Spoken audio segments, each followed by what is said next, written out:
안녕하세요. 김원준입니다. 문정인 특보 발언으로 파장이 크다고 보도한 언론들은 그 근거로 미국 정가 발언들을 거론했습니다. 예를 들면 전략국제연구센터 CSIS의 마이클 그린 부소장이 환경영향평가를 해야 한다는 발언에 대해 한국은 사드 배치를 위해 법적 절차를 서둘러야 한다고 했다는 말을 들면서 큰일 났다는 식으로 보도를 했습니다. 자유한국당과 청와대의 정치 논평은 남극과 북극만큼 거리가 멉니다. 언론이라면 그 발언 당사자의 정치 성향, 한반도 문제에 대한 인식이 어떤지 그것부터 따지고 소개를 해야죠. CSIS는 군사 외교 분야 싱크탱크로 그 친일본적 성향이 잘 알려져 있죠. 부소장인 마이클 그린은 일본어에 능통한 대표적 친일 전문가로 아베 정부가 표방하는 강경 대북 정책과 그 인식의 궤를 같이 하는 사람입니다. 한국 정부가 북한과 대화하면 북한의 미사일 능력만 키워줄 뿐이라고 하는 사람이고, 심지어 트럼프 정부는 북한을 선제 타격해야 한다고 주장한 사람입니다. 그 사람의 성향, 그 발언의 배경, 의도, 맥락은 최소한 짚어가며 호들갑을 떨어야 하는 거 아닙니까? 워싱턴 소재 연구소 누가 사드 배치 빨리 하라는데 이거 우리 큰일 났다, 이런 식으로 보도할 거면 뭐하러 워싱턴까지 가서 한국 언론을 합니까? 그냥 일본 언론 하거나 미국 언론 하지. 김원준 생각이었습니다. 민지입니다. 저는 이 문특보 발언 내용과는 별개로 워싱턴발 기사가 평소에 문제가 많다는 생각을 합니다. 네. 잠깐 전에 얘기했던 그 마이클 그린 같은 사람은 유명한 사람이거든요. 아주. CSIS라는 그 싱크탱크가 유명하기도 하지만 거기도 친일본 성향으로 여러 번 성향을 드러낸 적이 있고, 이 마이클 그린이라는 사람 아주 유명해요.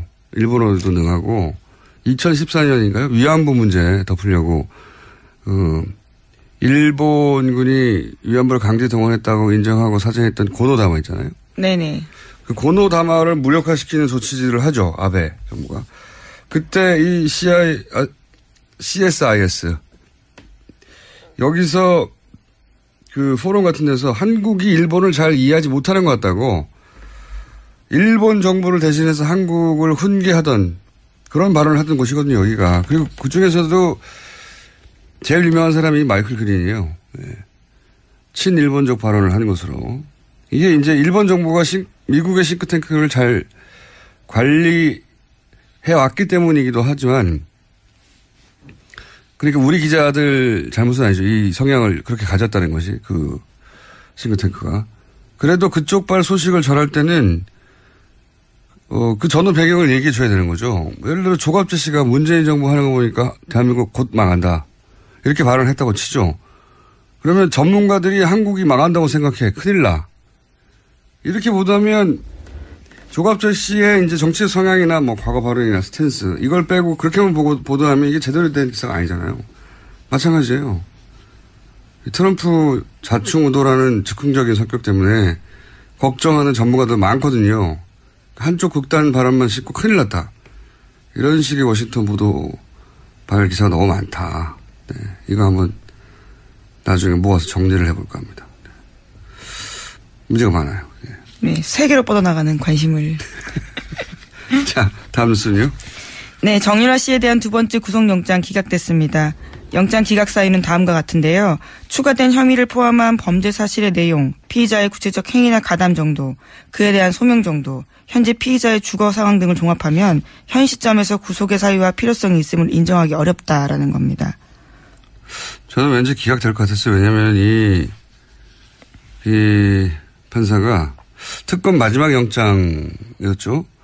이영선 행정관. 네, 권순호 부장판사죠. 그때도 기각됐고, 그리고 이분이 대표적으로 우병우 민정수석은 기각시키고 고영철 씨는 구속시킨 분이거든요. 납득하기 어렵습니다. 근데 이 거는 저희가 3부의 양재를 변호사하고 한번 따져보기로 했기 때문에 어쨌든 기각되지 않을까 싶었는데 기각됐군요. 네. 그 기각이 되긴 했는데 검찰이 이번에 영장 청구하면서 새로운 혐의를 많이 포함했잖아요. 그죠? 네, 구속영장에 쓴 내용들이 조금씩 알려지고 있습니다. 정유라 씨가 최순실 씨 전화로 박근혜 전 대통령과 여러 번 통화한 적이 있다라는 게 검찰이 적시한 내용인데요. 뿐만 아니라 최순실 씨 모녀 등이 삼성을 통해서 비덱스포츠로부터 1년 동안 받은 급여가 2억 9천만 원 된다라는 겁니다. 그 뇌물을 공유했다는 얘기고 돈 네. 얘기는. 또 하나는 여러 번 통화했다는 거는 원래 박근혜 전 대통령이 이제 초등학교 이후로 본 적도 없고. 그렇죠. 이름을 바꾼 것도 이름도 몰랐다는 거죠, 바꾼 거를. 그리고 뭐 교류도 없었다고 그렇게 주장해 왔는데 통화하는 사이였다는 거죠. 그래서 참 이상하긴 해요. 왜 굳이 초등학교 이후에 못 봤다고 그럽니까? 예. 지인의 딸인데 그냥 통화했다고 해도 될 것을. 여하간 그렇지 않았다는 게 특검에 의해서 한번 밝혀진 것이고. 게다가 또 추가 증거도 나왔습니다. 정유라 씨 마필 관리사였던 이모 씨의 휴대전화기 압수해서 검찰이 봤는데 그 안에 정유라 씨가 덴마크 구치소에 수감돼 있을 때 쓴 손으로 쓴 편지가 사진 파일 형태로 여러 개 있었다라는 건데요. 그 내용들이 최순실 씨 비서 안모 씨에게 전달됐다고 합니다. 자필 편지에 대해서는요. 삼성의 예전에 다른 곳에 승마 지원했던 전례를 알아봐 달라고 정유라 씨가 쓴 내용이 있다고 합니다. 2억 멀리 서로 떨어져 있는 감옥에 각자 그게 이제 구치소에 각자 들어가 있는 모녀가 의논을 했다는 거네요. 서로의 비서를 통해서 편지를 주고 받았을 가능성이 큰 거죠. 가능성이 큰 게 아니라 그런 물증이 나온 거 아닙니까? 여하간 이렇게 직접 갔다라는 건 아직까지 나오진 않았는데. 그렇군요. 예. 해외 도피고 한국에 돌아올 생각이 없었고 그리고 뇌물을 같이 공유했고 박근혜 전 대통령과도 통하는 사이다. 이런 것들을 봉합했으나 약간 기각됐다. 네, 심지어 몰타 국적 취득하려고 했었죠. 네. 자, 사안은 저희가 3부에서 한번 따져보겠습니다. 다음 뉴스는요?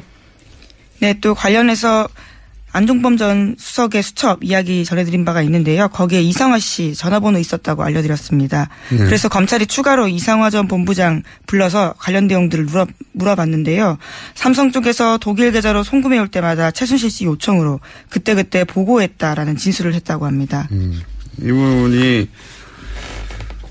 독일 돈 심부름을 한 사람 아니냐. 네, 금고지기로 지목되고 있습니다. 금고지기. 돈 심부름이라보다는 금고지기가 적당한 표현이겠네요. 근데 이제 이분이 한 일이 삼성으로부터 최순실 씨에게 입금이 될 때마다 최순실 씨에게 지점장이었는데 지점장이 개인에게 알려줬다는 거죠. 휴먼 알람인 거죠. 휴먼 알람. 네, 그렇죠. 예, 휴먼 알람인 것이고 휴먼 문자 통보 온 거죠. 이런 얘기도 했었죠. 최순실 씨가 이야기하니까 바로 청와대에서 전화 와서 최순실 씨가 실세라는 걸 알았다. 그렇죠. 예.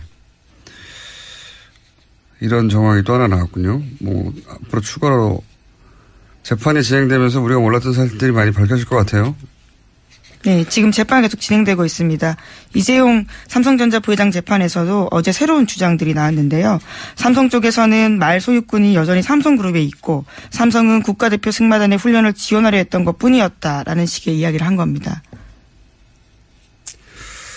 개인적으로 가장 어제 나온 뉴스 중에 재밌는 뉴스입니다, 이게. 예. 삼성의 재밌는 반격이죠, 이게. 우리가 여러 번 저희 방송을 통해 소개한 말세탁.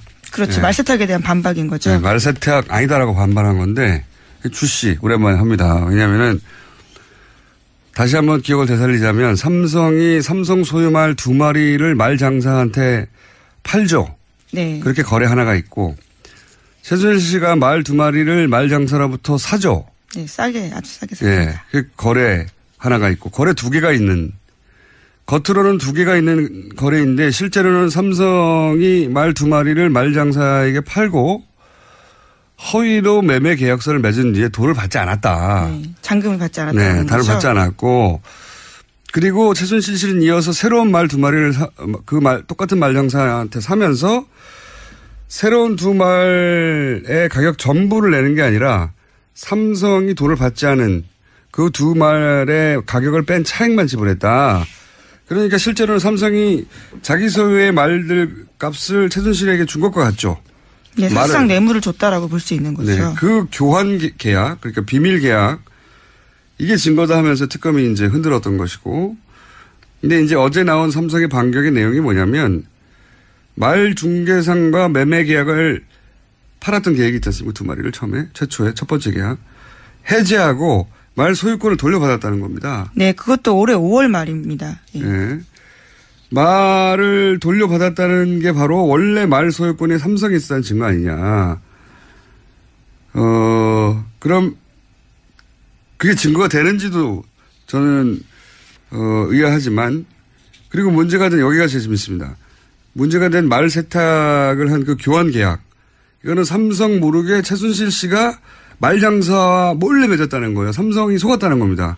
저희 굉장히 재밌는 반경이라고 생각하는데 삼성은 물론 세계적인 기업이에요. 네, 이번에 이사분기 영업이익도 세계 1위예요. 애플 넘어서. 대단한 기업인데 근데 이제 국내에서 이제 문제를 해결할 때 워낙 권력과 딜을 해서 해결하던 습성이 나와서 그런 건지 이게 굉장히 우스운 답변이라고 생각하는 게 지금 삼성 주장은 최순실 씨가 삼성을 속이고 말장사 몰래 삼성 말을 교환한 계약을 맺었다는 거잖아요. 네, 지금 그렇게 주장하고 있습니다. 예. 어제 갑자기요. 네. 근데 이게 최순실 씨 혼자 되나요?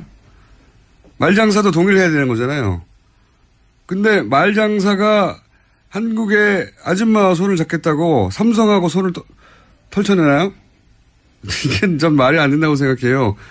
그리고 삼성과 앞으로 거래하겠다는 맺은 거래 규모가 얼마인데 그리고 최순실 씨는 이 교환 계약이 최순실 씨 입장에서 이익이에요.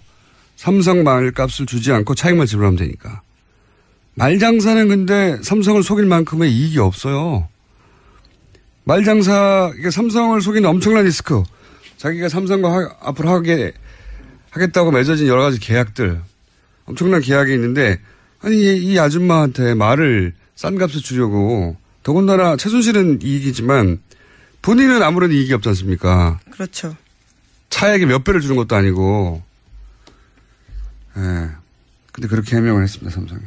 예, 어제 특검 쪽에서는요, 뇌물 설사 줬다 돌려받았다고 하더라도 뇌물죄가 성립되지 않는 건 아니다라고 반박하기도 했고요. 당연하죠. 예, 게다가 당연한데. 또 지난해 10월 중순까지 정유라 씨가 그 말 다 탔다라는 겁니다. 그게 이제 삼성은 인류 기업인데 부회장을 구하려고 정말 머리 좋은 변호사들이 모여서 고액주책으로 만드는 논리인 거죠, 이게. 이게 어떻게 결론이 날지는 모르겠는데 좀 우습습니다, 이걸 보고 있으면. 자, 다음 뉴스는요? 안경원 전 법무장관 후보자의 혼인무효 결정문 입수 경위에 대한 논란이 계속되고 있는데요. 개인 실명까지 적힌 결정문이 국회 요청으로 8분 만에 어떻게 제공됐는지에 대해서 의혹이 제기되고 있습니다. 이건 저희가 이제 이 사건 날 때부터 계속 관심을 가졌던 사안인데 판결문이 2개 존재한다는 건 이제 확인이 됐어요, 공식적으로. 예. 법원행정처가 개인정보 가리지 않은 걸 내주고 예, 실명과 비실명 두 가지 예. 버전이 있다는 거죠. 20분 후에는 가린 걸 다시 내줬다. 예. 이런 해명이 나온 건데 그러면서 이제 급해서 그랬다. 저는 뭐 전혀 납득이 안 갑니다. 왜냐하면은 문서들 디지털할 때 이 비실명화 작업은 이미 되는 거거든요. 예. 설사 오래된 문서라고 해도 그래서 비실명화 작업하지 않은 버전이 존재했다고 해도 20분 후에 바로 작업해서 보냈다는 거 아닙니까? 뭐하러 법을 어겨가면서까지 20분, 겨우 20분 상관인데 2번을 보내요. 예, 납득이 안 가고 전혀. 그리고 이제 국회의원 요청을 하자. 이제 밝혀진 바로는 어제 주광덕 의원하고 권성덕 의원으로. 네, 그렇죠. 주광덕 의원 한 분인 줄 알았더니 2분이에요. 예, 2분에게 각각 요청하자마자 6분, 8분 만에 자료를 보냈다는 거죠. 이게 결제 라인도 여러 번 거쳐야 되는 거거든요. 예, 통상 급하다 빨리 보내달라 그러면 다음날 정도에 보내주는데 6분 만에 보내줬다. 요청을 받고서야 결정했다고 보기 힘들다. 그러니까 이미 이야기가 된 후에 보낸 게 아니야 하는 이런 의문이 드는 대목이고. 이 두 의원을 모두 이제 언론사에 제공을 하지 않았다는 거잖아요, 이 파일을. 그렇죠? 네, 그렇게 주장하고 있습니다. 네.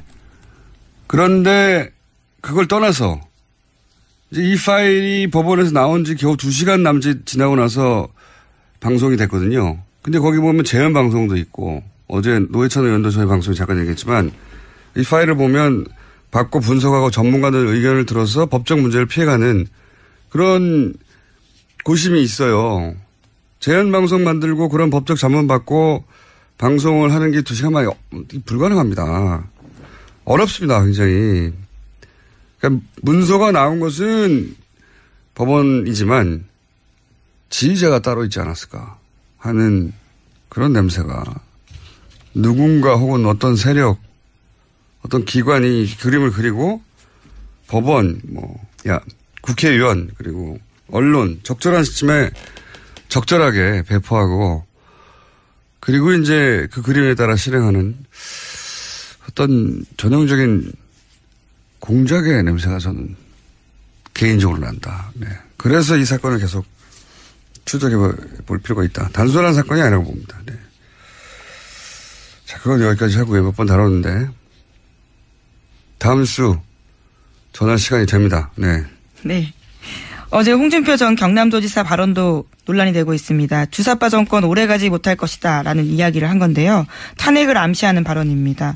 어차피 이 정권은 주사파 운동권 정부이기 때문에 국민들이 인식하게 되면 난 오래 못 간다고 봅니다 라고 말했습니다. 그제 최고위원 선거에 출마한 이철우 의원이 대통령 탄핵을 암시한 발언한 건데요. 비슷한 취지로 해석될 수 있는 말입니다. 네. 자유한국당의 이 돌파구를 대통령 탄핵으로 보는 것 같아요. 예. 그만큼 절박하다는 인식도 있는 거겠죠. 예. 지금 문재인 정부를 탄핵 정도 해야 본인들이 다시 영어로는 이분이 된다. 예. 지금 한 달 남짓 지났는데 탄핵을 얘기하면 누가 와도 정상은 아니죠. 보수 지지자들이라 하더라도. 어쨌든 그쪽이 그만큼 절박하다고 해석할 만한 멘트들입니다. 이철우 의원뿐만 아니라 이제 홍준표 전 지사도 이런 얘기를 했으니 여러 사람이 할 공산이 크네요. 계속해서. 지금 지도부 선거가 있기 때문에요. 계속해서 네. 관련된 발언이 나올 가능성은 큽니다. 왜냐하면 이분들이 지금 지도급 인사이기 때문에 자유한국당에 이런 인식을 하고 있고 이런 인식만 하는 게 아니라 공개적으로 발언을 하고 있고. 예. 자, 다음 순요. 원비어 씨 사망 소식을 접한 문재인 대통령은 안타까움을 표하면서 유족에게 조전을 보내 위로했습니다. 대통령 명의로 조전을 보내고 청와대가 공식 입장 낸 것은 이례적인데요. 한미 정상회담 앞두고 미국 내 여론을 감안한 대응으로 보입니다. 다만 청와대는 한미 정상회담 의대는 아니다라고 밝히고 있습니다. 당연히 의제는 아니죠. 북한이 한 일이니까. 예, 안타까운 일인데, 이 일로 이제 한미 회담의 주도권 일치 아니려고 하는 액션이기도 한 거죠. 예, 조전을 보내는 것도. 외교의 일환이라고 봅니다. 자, 다음 뉴스는요? 네, 미국 소식입니다. 러시아 스캔들에 대한 질문이 따라다니자 백악관은 급기야 브리핑 취재 나가버렸습니다. 매일 오후 방송사들이 중계하던 정례 브리핑을 지난주부터 촬영하지 못하도록 한 건데요. 이에 CNN이 반발하면서 영상 녹화는 끄고 음성만 보내자 백악관은 오디오 중계마저 차단했습니다. 재밌습니다. 예. 전 세계에서 대통령의 육성으로 대국민 성명을 라디오로 중계한 첫 번째 나라가 미국이에요. 제가 알기로는. 시대를 엄청나게 지금 역행하고 있는 겁니다. 예. 대신 트위터로만 계속 소통하고 있습니다. 라디오 수십 년 전에도 라디오로 대통령이 대국민 성명을 내고 했었는데 이제는 이제 브리핑에서 오디오도 중계 못하게 꺼버렸군요. 예. 트럼프 대통령이야말로 끝까지 갈 수 있을까요? 예. 계속 얘기하지만 너무 이상한 일을 많이 하고 물론 여기 트럼프 대통령이 하는 일을 잘한다고 박수친 사람도 미국에 있죠. 정반대로 이게 도대체 말이 되느냐고 하는 사람도 있고요. 예. 근데 그 중에서 북한에 관해서는 트럼프 대통령조차 김정은 만나겠다고 하는데 선제 타격을 하라고 한 사람 말을 따서 문재인 특보를 공격하는 거예요. 너무 웃긴 거예요, 사실은. 근데 우리 모르잖아요, 잘. 자, 그래서 제가 워싱턴 발뉴스에 문제가 많다고 하는 거고요. 누굴까요? 이 문서 유출은 문서 유출이라기보다는 그림의 설계자는 검찰일 수도 있고요. 법원일 수도 있고요. 당사자들이니까 국정원일 수도 있습니다. 여기까지 해야 될 것 같습니다. 지금까지 시사인의 김은지였습니다. 감사합니다. 승마지원했던 전례를 알아봐달라고 정유라 씨가 쓴 내용이 있다고 합니다. 2억 멀리 서로 떨어져 있는 감옥에 각자, 감옥에 아니라 구치소에 각자 들어가 있는 모녀가 의논을 했다는 거네요. 서로의 비서를 통해서 편지를 주고받았을 가능성이 큰 거죠.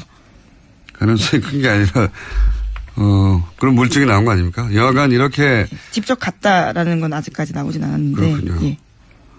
해외 도피고 한국에 돌아올 생각이 없었고 그리고 뇌물을 같이 공유했고 박근혜 전 대통령과도 통하는 사이다. 이런 것들을 봉합했으나 약간 기각됐다. 네, 심지어 몰타국적 취득하려고 했었죠. 네. 자, 사안은 저희가 3부에서 한번 따져보겠습니다. 다음 뉴스는요? 네, 또 관련해서 안종범 전 수석의 수첩 이야기 전해드린 바가 있는데요. 거기에 이상화 씨 전화번호 있었다고 알려드렸습니다. 네. 그래서 검찰이 추가로 이상화 전 본부장 불러서 관련 내용들을 물어봤는데요. 삼성 쪽에서 독일 계좌로 송금해 올 때마다 최순실 씨 요청으로 그때그때 보고했다라는 진술을 했다고 합니다. 이분이 독일 돈 심부름을 한 사람 아니냐. 네, 금고지기로 지목되고 있습니다. 금고지기. 돈 심부름이라보다는 금고지기가 적당한 표현이겠네요. 근데 이제 이분이 한 일이 삼성으로부터 최순실 씨에게 입금이 될 때마다 최순실 씨에게 지점장이었는데 지점장이 개인에게 알려줬다는 거죠. 납득하기 어렵습니다. 근데 이 거는 저희가 3부에 양지열 변호사하고 한번 따져보기로 했기 때문에 어쨌든 기각되지 않을까 싶었는데 기각됐군요. 네. 그 기각이 되긴 했는데 검찰이 이번에 영장 청구하면서 새로운 혐의를 많이 포함했잖아요. 그죠? 네. 구속영장에 쓴 내용들이 조금씩 알려지고 있습니다. 정유라 씨가 최순실 씨 전화로 박근혜 전 대통령과 여러 번 통화한 적이 있다라는 게 검찰이 적시한 내용인데요. 뿐만 아니라 최순실 씨 모녀 등이 삼성을 통해서 비덱스포츠로부터 1년 동안 받은 급여가 2억 9천만 원 된다라는 겁니다. 그 뇌물을 공유했다는 얘기고 돈 네. 얘기는. 또 하나는 여러 번 통화했다는 거는 원래 박근혜 전 대통령이 이제 초등학교 이후로 본 적도 없고. 그렇죠. 이름을 바꾼 것도 이름도 몰랐다는 거죠. 바꾼 거를. 그리고 뭐 교류도 없었다고 그렇게 주장해 왔는데 통화하는 사이였다는 거죠. 그래서 참 이상하긴 해요. 왜 굳이 초등학교 이후에 못 봤다고 그럽니까? 예. 지인의 딸인데 그냥 통화했다고 해도 될 것을. 여하간 그렇지 않았다는 게 특검위에서 한번 밝혀진 것이고. 게다가 또 추가 증거도 나왔습니다. 정유라 씨 마필 관리사였던 이모 씨의 휴대전화기 압수해서 검찰이 봤는데 그 안에 정유라 씨가 덴마크 구치소에 수감돼 있을 때 손으로 쓴 편지가 사진 파일 형태로 여러 개 있었다라는 건데요. 그 내용들이 최순실 씨 비서 안모 씨에게 전달됐다고 합니다. 자필 편지에 대해서는요. 삼성의 예전에 다른 곳에 안녕하세요. 김어준입니다. 문정인 특보 발언으로 파장이 크다고 보도한 언론들은 그 근거로 미국 정가 발언들을 거론했습니다.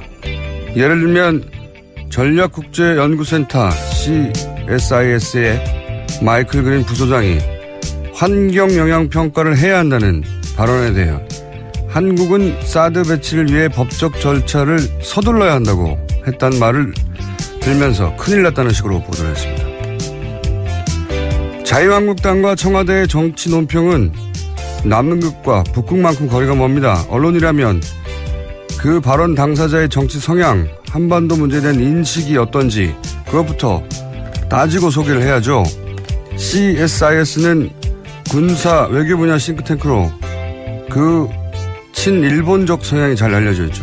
부소장인 마이클 그린은 일본어에 능통한 대표적 친일 전문가로 아베 정부가 표방하는 강경 대북 정책과 그 인식의 궤를 같이 하는 사람입니다. 한국 정부가 북한과 대화하면 북한의 미사일 능력만 키워줄 뿐이라고 하는 사람이고 심지어 트럼프 정부는 북한을 선제 타격해야 한다고 주장한 사람입니다. 그 사람의 성향, 그 발언의 배경, 의도, 맥락은 최소한 짚어가며 호들갑을 떨어야 하는 거 아닙니까? 워싱턴 소재 연구소 누가 사드 배치 빨리 하라는데 이거 우리 큰일 났다. 성향을 그렇게 가졌다는 것이 그 싱크탱크가. 그래도 그쪽 발 소식을 전할 때는 그 전후 배경을 얘기해 줘야 되는 거죠. 예를 들어 조갑재 씨가 문재인 정부 하는 거 보니까 대한민국 곧 망한다. 이렇게 발언을 했다고 치죠. 그러면 전문가들이 한국이 망한다고 생각해. 큰일 나. 이렇게 보다면 조갑재 씨의 이제 정치 성향이나 뭐 과거 발언이나 스탠스 이걸 빼고 그렇게만 보고 보도하면 이게 제대로 된 기사가 아니잖아요. 마찬가지예요. 트럼프 좌충우돌하는 즉흥적인 성격 때문에 걱정하는 전문가들 많거든요. 한쪽 극단 발언만 싣고 큰일 났다. 이런 식의 워싱턴 보도 발 기사가 너무 많다. 네, 이거 한번 나중에 모아서 정리를 해볼까 합니다. 네. 문제가 많아요. 네. 네, 세계로 뻗어나가는 관심을. 자, 다음 뉴스는요? 네, 정유라 씨에 대한 두 번째 구속영장 기각됐습니다. 영장 기각 사유는 다음과 같은데요. 추가된 혐의를 포함한 범죄 사실의 내용, 피의자의 구체적 행위나 가담 정도, 그에 대한 소명 정도, 현재 피의자의 주거 상황 등을 종합하면 현 시점에서 구속의 사유와 필요성이 있음을 인정하기 어렵다라는 겁니다. 저는 왠지 기각될 것 같았어요. 왜냐하면 이 판사가 특검 마지막 영장이었죠. 이영선 행정관. 네, 권순호 부장판사죠. 그때도 기각됐고, 그리고 이분이 대표적으로 우병우 민정수석은 기각시키고 고영태 씨는 구속시킨 분이거든요.